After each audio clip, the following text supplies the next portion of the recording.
Welcome, my peace, my peoples. Please like, comment, subscribe, share the video. It'd be greatly appreciated from the bottom of my heart, my peace, my peoples. So let's talk about WAGS, Season 3, Episode 7, Party Crashers, the finale. So this is it until next season. So we start off with, Nicole searching for tickets so she can get to Colombia because she wants to find out what Larry's doing, where Larry's at. And basically the other girls are playing, croquet, or they're playing some game outside. And basically Nicole, she comes outside and she's like, yo, listen, I got a bunch of tickets on hold to find out if any one of you ladies want to go to Colombia with me so we can crash Larry's bachelor party. Well, basically check up on Larry, see what's good. And the other ladies declined.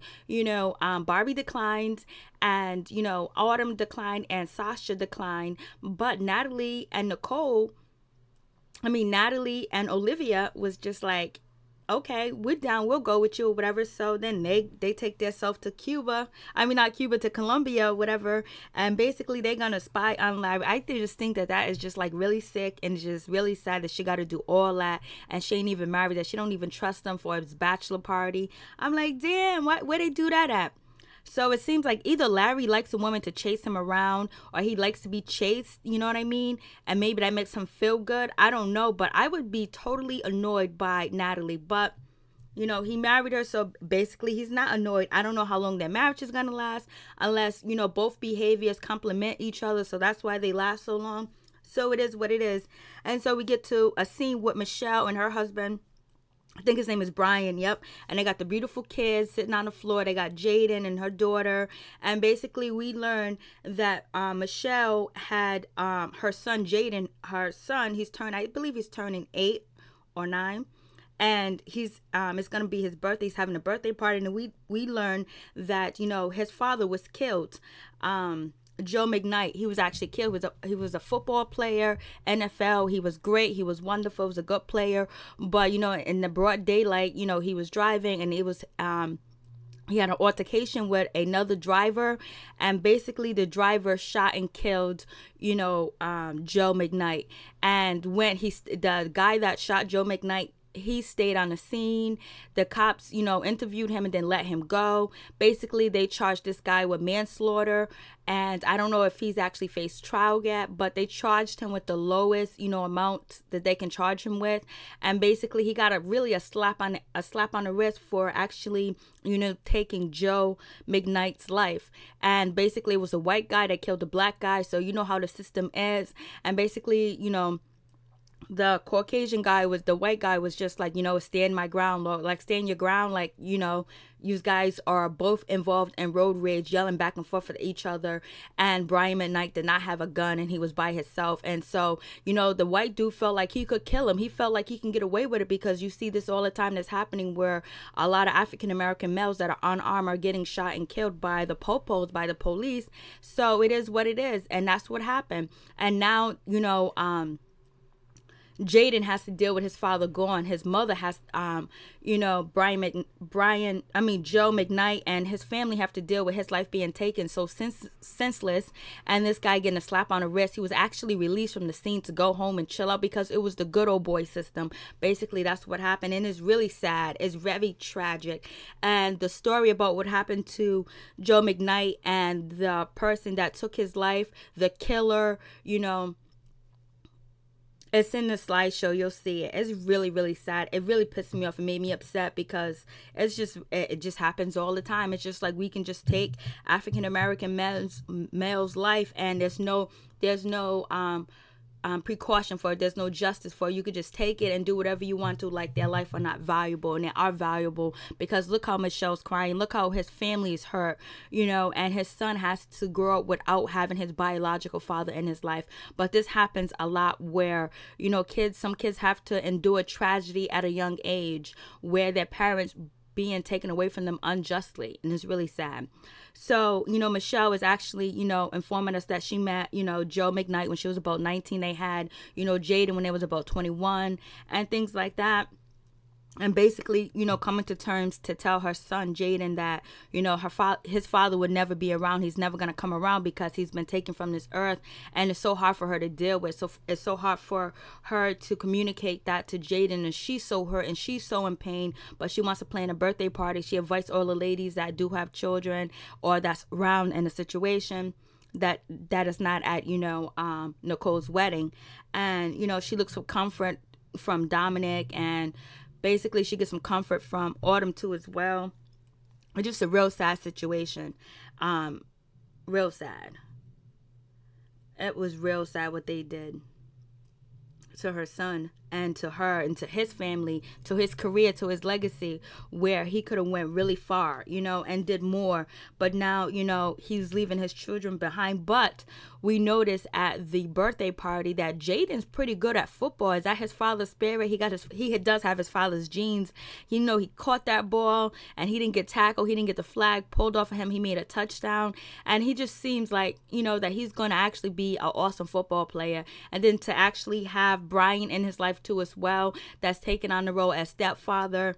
And it was nice to see, Autumn's husband, Dominique's husband, and, they're, involved with the kids playing football, throwing the balls, just being involved and seeing how great Jaden is already at a young age. And he's serious because he told his mom, Michelle, I don't want you to treat me like a baby. I don't want you to baby me anymore. So I think he has possibly a old spirit, like he's very mature for a 8-year-old, you know what I'm saying? Like, so, and he wants to, celebrate his birthday with honoring his father with the college, basketball team that he played for and his number. So it's just like, okay. It's like, okay. I thought that was really cool, and I liked the way he celebrated his touchdown. He cut the cake, and everybody was there to support him and give him that support, and he was very good at football. And it was nice to see all the husbands get involved and everything. So, and it was a great birthday party. So I did like that. That was really nice. And then, Nicole, she's on her way to, Colombia. She's on the first flight, smoking out of, Los Angeles, LA, with her friends, Natalie and Olivia. And basically, they're trying to find a hotel that's kind of close to Larry, but not too close, where she says that she can keep an eye on Larry and see what he's doing, but she doesn't want him to be able to see her as well. So basically, she's a straight stalker, but I don't know if Larry likes that type of stalkerish behavior and he likes that or whatever. So, they're contemplating when they should, approach Larry to find out where he's at, but they don't want to call and tip him off or tip TJ off, which is, Nicole's best friend and also Larry's best friend and best man, I guess. And so basically, they're drinking. The girls are drinking, they're celebrating. Then Natalie and Olivia pulled out, the camel toe thing and give that to, Nicole while they're over there. They put on masks to, just, cover themselves up because they're going to bust in Larry's, bachelor dinner or whatever. And they do bust in Larry's bachelor dinner. But Larry was kind of upset when they showed up. He looked like he was perturbed. He was upset and he went in the back, and then she followed him back there. But you know what? He said he's okay. He's happy that she's there and whatever. But, Nicole used them excuses. Well, you said that you missed me on IG. You said that, that you wish I was there. So now I'm here. So, she's using that reverse psychology or whatever. And he was like, nah, just give me a kiss and all this other stuff. So then they end up kissing. And they end up celebrating, having a dinner. But when they walked up on Larry's table with the bachelor, at his bachelor dinner, one of them jumped up like he was all scared and shaking. I was like, oh my God, like, yo, she is crazy.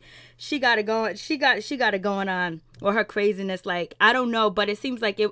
She acting like she need to find out where Larry is. Like, production didn't know that where Larry was and put her in that hotel, trying to fake us out with the fakeness or whatever. And also, it was funny when Natalie and Olivia went to go buy a watch or whatever, Rolex watch, and it was like, oh, we're gonna give this to Sasha since she said Barbie stole her Rolex watch. And they asked the guy that was selling the watches, are they real? He goes, no, they're fake. So I thought that was funny. They were both shading Barbie and Sasha in that situation, but really Sasha. So anyways, moving on from that, Amber and Tito, they go into a red carpet event or whatever, and basically it's for the movie John Wick or whatever, John Wick 2 or whatever. I think it was I think one was pretty good or whatever, and they talk about, you know, the reporter asked, you know, Tito Ortiz about wrestling, and he was like, he don't know, he's possibly thinking about getting into it and all this other stuff, but he's not sure. And so, you know, Amber is upset. She don't want to hear that because she doesn't want him to hurt himself, because he does suffer from a neck injury. And basically we find out that he was supposed to have surgery, but now that he doesn't need to really have surgery, and she doesn't want him to re-injure himself, you know, or actually, you know, kill himself, whatever, because it's like a big ball in the back of his neck that pushes on his nerves. So, but he likes the limelight, he likes the attention, he likes, you know, to get into the ring, he likes to do all that other good stuff. So basically, you know, Amber is not feeling this, and she ends up talking to Tito about like, yo, listen, I don't want you to go back to wrestling. And he was like, you know what, I probably won't, but I will probably do like really big events like WWE Slam or some real big monster thing or whatever. Then she also brings up like, Tito, when you're always out there doing promotion and going state to state, coast to coast, are you doing that because you're trying to get away from me? He was like, no, I'm not trying to get away from you. I love you. You're good for my kids. You're good for me. You saved my life. So I guess they do have a really serious type bond. But it also seems like Amber, even though she acts like she doesn't want to get married, it seems like she do want that wife position, because what if he does get hurt or get injured? She doesn't have any say so. Whoever he put in charge have a say so. So it seems like she would want to get that ring, but I guess they're satisfied with what they have, and they've both been married before. And I don't think Amber has any kids, but she has taken and, you know, Tito's kids as her kids, his two sons. I believe they're two sons or whatever. So I guess that situation's over with that. So, you know, they're going to live happily ever after in that type of relationship. I was like, yo, Amber, why are you, you know, thinking he's trying to get away from you? You're a freakazoid. You know what I mean? You got the freak down pack. You got dominatrix down pack. You do any and everything. I think he want to stay with you, girl. So, we get to that situation, and then we we get Sasha.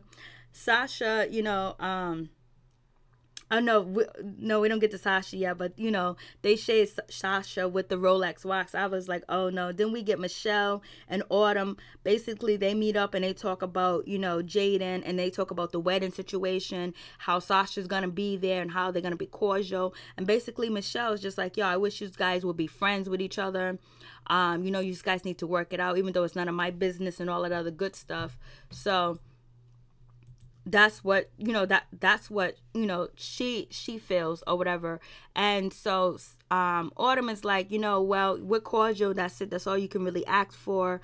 And then also she lets them know what happened on, you know, the little bachelorette get together. She was like, basically, you know, Nicole bounced and went to, you know, Colombia with, you know, Natalie and Olivia, and basically she got into an argument with Sasha about the Rolex watch because, you know, Barbie brought it up, and then Sasha was like, who said it? And then Autumn said, I said it or whatever. And so then, you know, Michelle was like, I'm glad I wasn't there.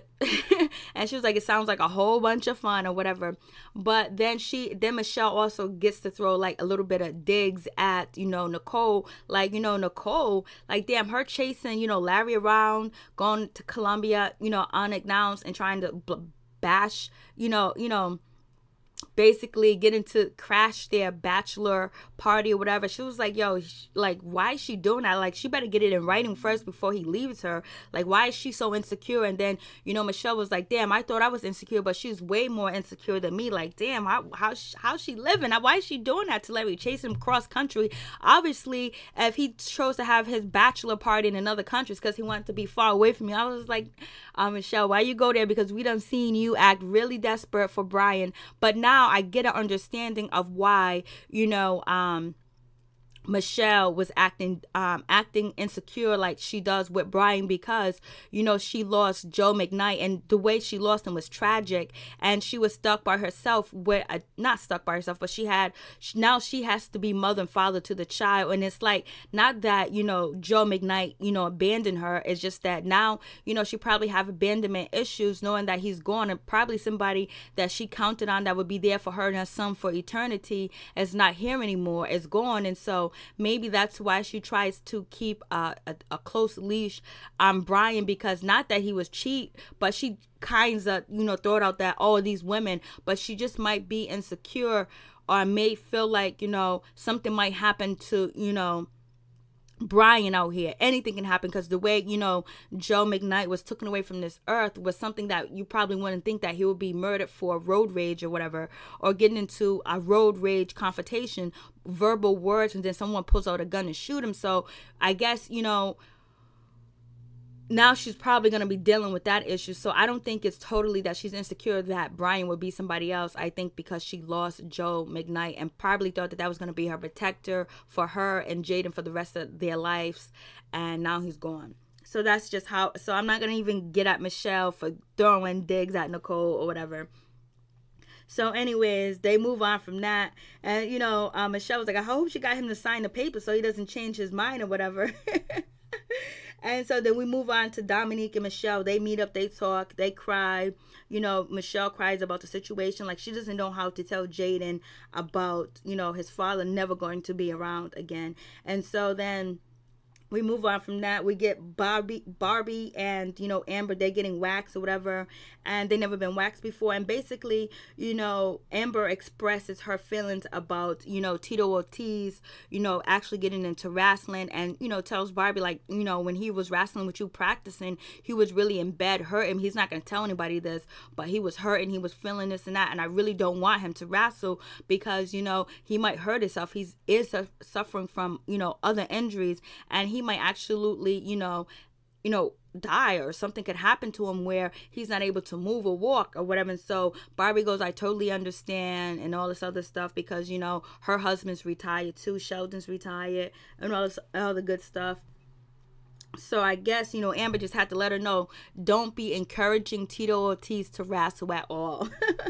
And so, moving on from that, we get to the birthday party. The birthday party was really nice, and it seemed really good, and it was just really good for the kids or whatever.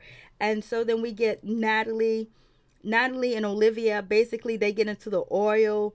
Not oil, they get into like the mud bath, the volcano bath, people rubbing all over them. I was just like, I wouldn't do it. All strange people, and basically anything goes in that mud bath or whatever. And so, they had little boys rubbing on them. They were like, I don't know who works here, who's actually just visiting. And you can see the little boy rubbing the mud over Natalie, and he's all happy, and these guys are rubbing mud all over them. And she was like, I feel something. Somebody touched my shoulder. Somebody touched this. I hear some poking. She was like, I don't know if these little kids are getting aroused by this or whatever. So then they jump out of the mud thing, they climb out, and they was like, yo, why my butt's floating? Because your butt's a flake, so you guys will never drown, because your butt will always be your floating object. It will help you float. You don't even need a life jacket. So anyways, they get out, they go wash their bodies off in the water. All the townspeople are watching them. They're shaking shaking their butts in the water, whatever. So that was really funny or whatever, and it was funny and weird at the same damn time. And basically, Olivia is just like, I wonder if anybody pees in there. Of course people pee in there. They're not going to get out if they got to pee or whatever. I was just like, oh, goodness. But yeah, their butts was flotating device or whatever. And so it is what it is with that situation. I was like, damn, son. And so then after the girls get out of the mud bath or whatever, they go back to the hotel, and they see Nicole. She's crying. She's having a fit. She's packing her bag. She's talking about she got to leave. She got to go because she got to plan the seating. She got to do this. She got to do that for the wedding. She got to pay the deposit for the flowers.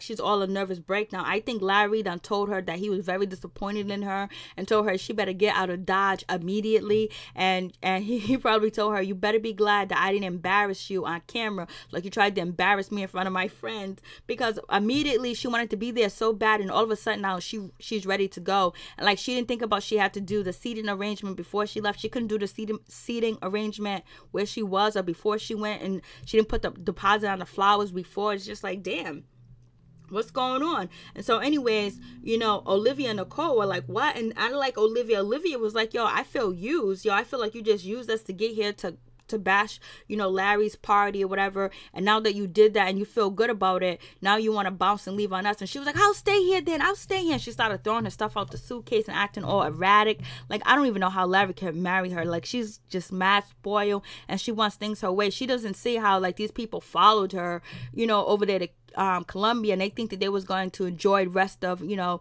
the bachelorette weekend or whatever party, and they set up things for them to do. And Nicole is like, yo, I'm feeling I gotta get back to LA. Larry done said something to her via cell phone, via messaging, via where the cameras are not at.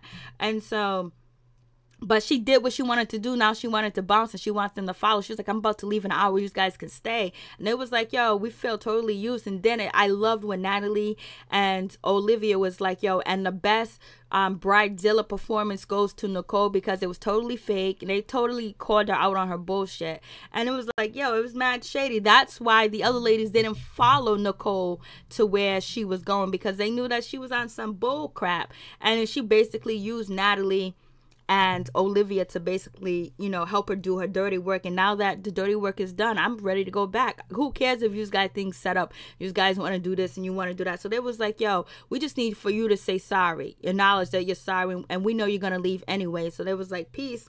And so anyways, the girls help, you know, Nicole pack her stuff and basically move forward. And I'm like, okay. I was like, yo, you know, Nicole was mad shady for that. She did use them girls, and she got what she wanted, and she wanted to bounce, and she didn't care about their feelings. She didn't care about anything. And then when they tried to tell her how they felt, you know, she instantly got mad and started pampering like a baby and throwing a temper tantrum. That wasn't even right. Like, you're not really a good friend. It doesn't seem like she's a good friend. She seems like she'll leave you high and dry. So anyways, moving on from that, Nicole just, you know, Nicole was like, Nicole is just leaving or whatever. So the girls, they forgive her, and it was like, you know what? We're just going to let her be, because it's the first time she's getting married, bridezilla or whatever. And they was like, yo, at least you can say sorry. Shit. And so then so everyone gets back to Los Angeles or LA, and basically Larry has a surprise for Nicole, and she was like, I'm really not getting to surprises. What kind of surprise do we have for me? It was like, yo, stop nagging. Like, damn, man, I don't even know how. I wouldn't be able to deal with you, Nicole. I would be packing you. I would be putting you on sidewalk. So anyways, Larry brings a dog trainer in to basically train the dogs or whatever, so they can walk down the aisle. So it can be the flower people, the flower kids, the flower girl, the flower boy, or the ring barrier carrying the rings or whatever. And so Nicole said, oh my god, this is wonderful, I love this idea. So she's happy with that or whatever. And so it is what it is with that situation. And then we have Autumn and Michelle. You know, they already meet up or whatever, and they talk about, you know, the situation with Sasha, you know, meeting her. And then we got Dominique and her husband out there playing basketball or whatever. And basically they're just, you know, enjoying their time together. And that's about it. And then we get Barbie.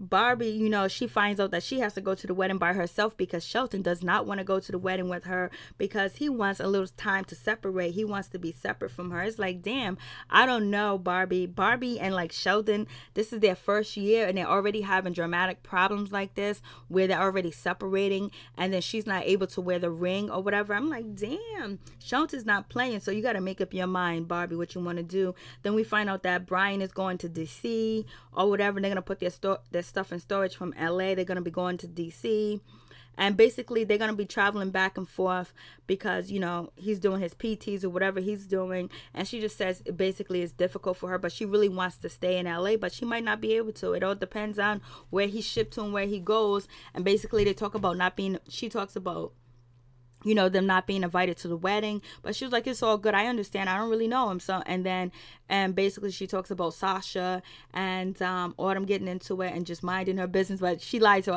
her husband, because she's been in the business, but only to Autumn's ear, to do right or whatever, or to, you know,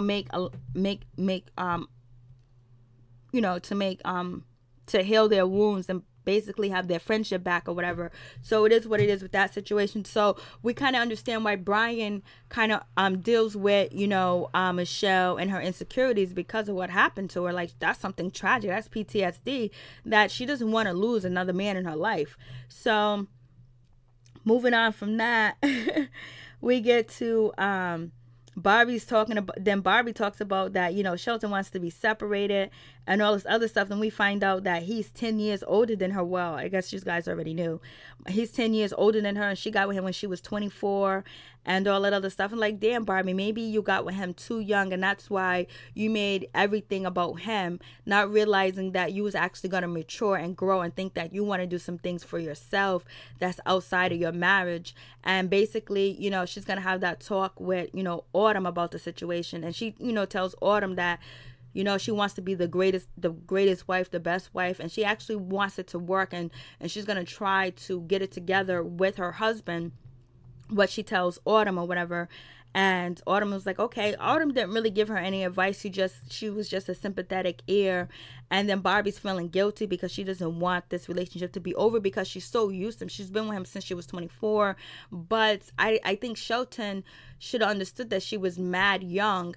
And maybe, you know, her mind and her heart and the way that she thinks might change, because as we get older, things that we thought that was important are really important anymore, and things that we thought that wasn't important are important now, because you change, you grow up, and you mature. And she probably realized that she, you know, dedicated her life to supporting Shelton and his wrestling, and him playing baseball, and kind of like put her career on hold. And now she's getting the opportunity by being on the show, and people want to contract her and do interviews with her, that she's feeling like, you know, she's still worthy of something, even though she knows that she's worthy, but she feels like she's more worthier than just being a housewife. But, you know, she should have considered that when she knows that Shelton wanted to have children, that he wanted children. So, and I guess this is not the right time for her to pop out any babies, even though she's having, you know, to assist and help Sheldon with his daughters or whatever. And he doesn't appreciate that. He was like, that's not a big deal. What about you having a baby? And she was like, you know, she's so different because, you know, she's married. She's out to 3 o'clock in the morning because she's actually enjoying life. And she wasn't probably able to enjoy that type of life with Shelton because he was playing sports and he was busy, probably in camps, and he had to get his rest. And then we find out that he, you know, he has an injury that he suffered from. So it seems like Barbie, you know, should have chose maybe a different mate, but she probably thought since she was so young that he's like her father and her husband. It's just the right decision. And it seems like, you know, he's having doubts about it because now he realized like maybe, you know, she was too young. Or maybe he feels like he needs to get him a younger woman that would be obedient to him as well. But if Barbie knew he wanted to have children, she should have just got the child out the way, got her snatched back, but it's probably not that easy. And plus, if she had the baby, there's no way Shelton will be wanting her to go work or do any type of job interviews or do any type of interviews or red carpets or anything or any award shows. So it just seems like, you know, only way it's going to work out if Barbie totally submits to Shelton, because Shelton is not going to submit to Barbie or her needs. But she says that he is kind of because he's letting her go out. Well, why should she stay in the house? She's young and he doesn't want to go out. He doesn't want to do things that are outgoing. He's a homebody. So basically them two are just totally different as it is now. So it seems like, you know, I guess like she said, he gave her enough rope and she took that rope and she hung herself with it by, you know, extending it, but she just wanted to live. And basically she didn't want to be, you know, tied up in the house or whatever. But her priorities could have changed as she got older. And she should have let Shelton know that maybe she really doesn't want to have a kid or be a mother at this time and point. And he's probably saying that, yo, your clock is ticking. So we'll see how that situation goes. I don't know. If I was Barbie, I would say move forward, because clearly she doesn't want to be, you know, tied down in a house 24/7 and not enjoying life and not doing things, because Shelton's a homebody. He wants to be at home. He wants to chill. And, you know, she's not at that stage in her life. And before, she was catering to Shelton because probably she thought it was the right thing to do. And plus she wanted to get married.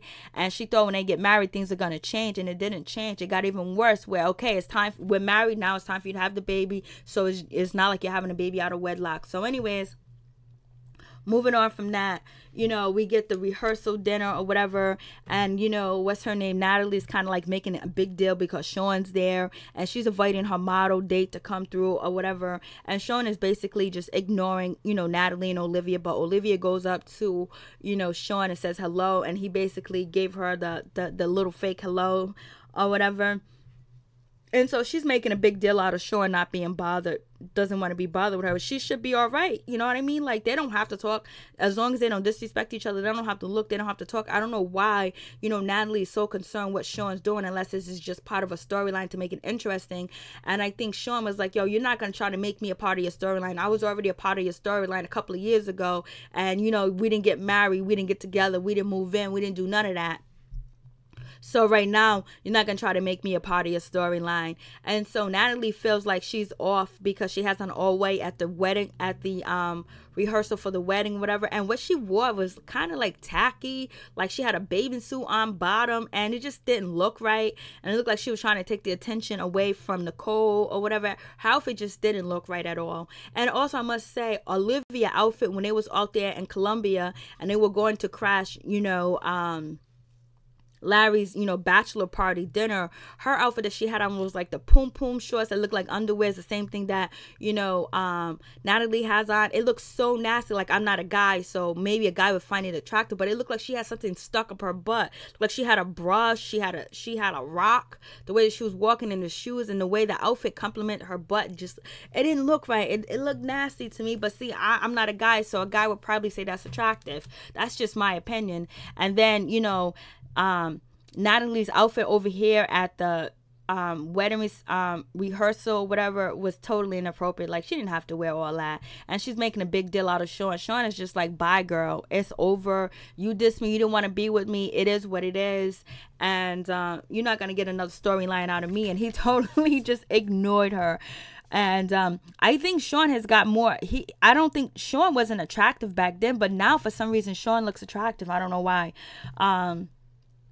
So it is what it is, and they make a big deal out of that situation. And so then we get to the dinner table, whatever, they at the rehearsal dinner, and basically, you know, the ladies at the table are asking Natalie about her date, who she's bringing. She's talking about him, and I guess Sean can hear because he's sitting on the other side, and so he gets up and leave or whatever. And the lady was like, oh, I think he's jealous. I think he's hurt. He probably is hurt, and he probably is jealous because he didn't bring a date. He didn't have anybody with him, probably out of respect to her, that he didn't want to disrespect her and have another woman there. But since, as you know, not that Natalie was probably going to do anything, but just out of respect, and then she's talking about this date or whatever, and it's like, I guess he feels like she's trying to get a reaction out of him, and he's not trying to feel it, because you know, Sean is very arrogant, and he talks a lot of smack, so you know how that goes with that situation. So I was like, and then, you know, Natalie kind of felt like, cool, he's jealous. Like, you know, this was her little storyline at the wedding. I was like, Natalie, move on from this because it ain't even right.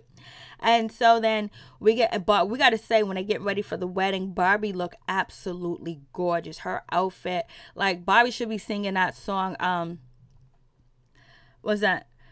She should be singing that song by TLC. I can have any man that I want to, baby. That's actual and factual. But still, I choose you, Larry, even though you're 10 years older than me. But anyways, Barbie could have any man that she really wants to. And I think she's settling because this is what she's known for since she was 24. And she dedicated her life to Shelton when she put herself on a back burner. And now that he gave her some leeway, he gave her, like, who gives you? Like, no, you only live once. So anyways, especially when Barbie was talking to, you know, the relationship therapist, it's like she needs to learn how to balance both things out. And I don't know if she's able to do that. She's able to multitask, or if Shelton would let her do that.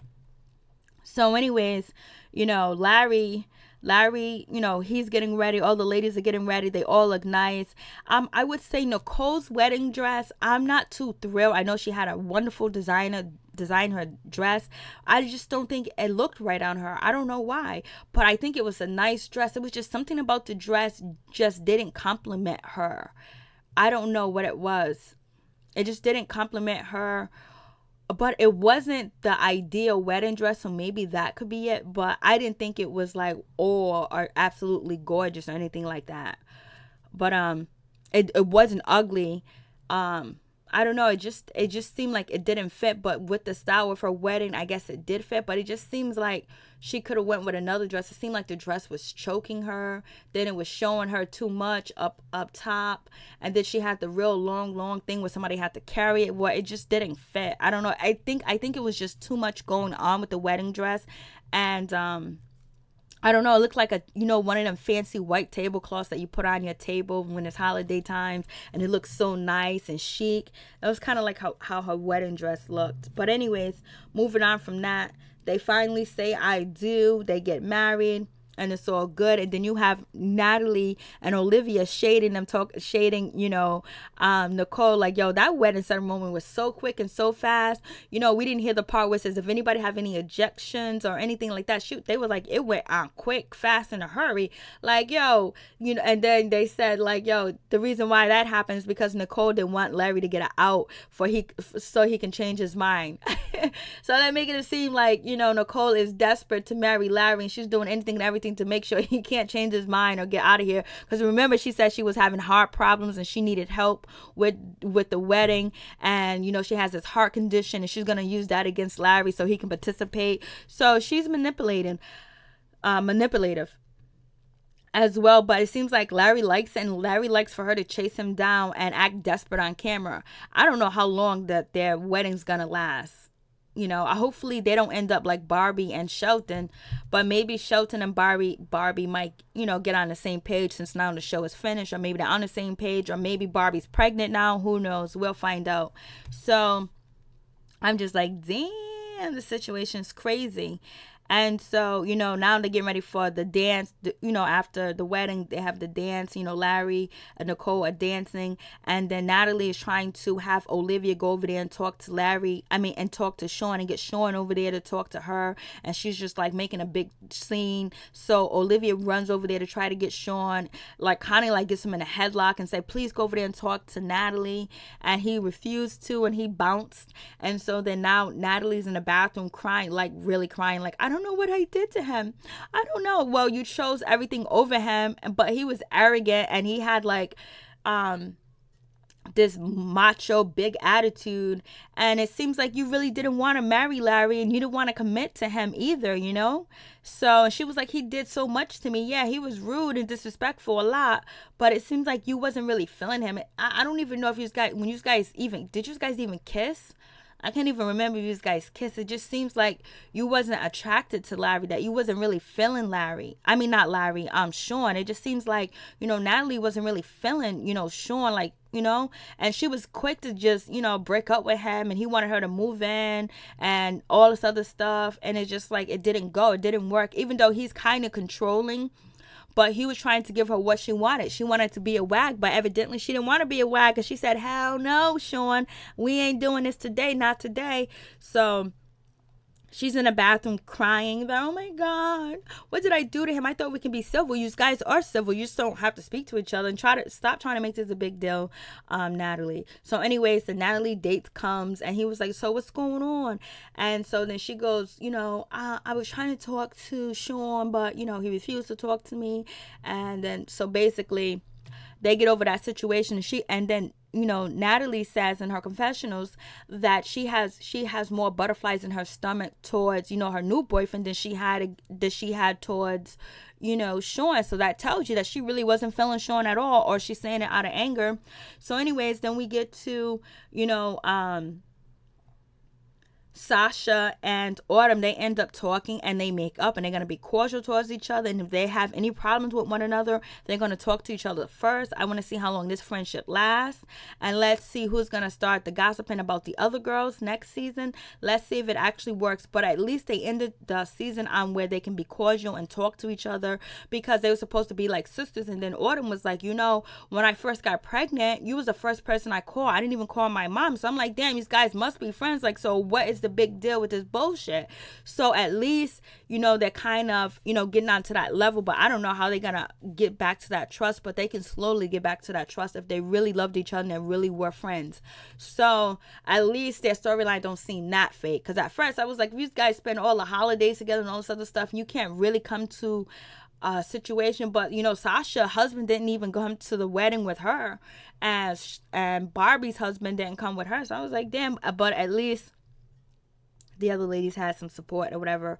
So it is what it is with that situation. So they make up, and then so Barbie's gonna try to, at the end, Barbie's gonna try to dedicate everything to, Shelton, try to get the marriage back on track, and do everything she can to fulfill her duties as a wife, and Sasha and Sasha and Autumn are gonna to, you know, try to mend their relationship. And then we have Nicole. She wants to have a baby in 9 months. She wants to have a spring baby. And Larry's like, oh no. He was like, does it have to be planned? She was like, no, it don't got to be planned. We got 9 months. So all the planning is there. So now she wants a baby from Larry. I wonder if any of the kids that was in the wedding was any of Larry's kids in the wedding. Because I know Larry has kids. So did he have his kids involved in the wedding at all? We'll see.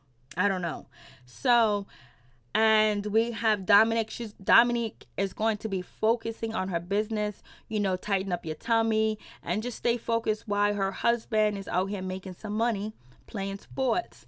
And so we have Michelle. She's just going to, you know, move back and forth and be supportive to Brian and basically one day tell Jaden the truth about what happened to his father.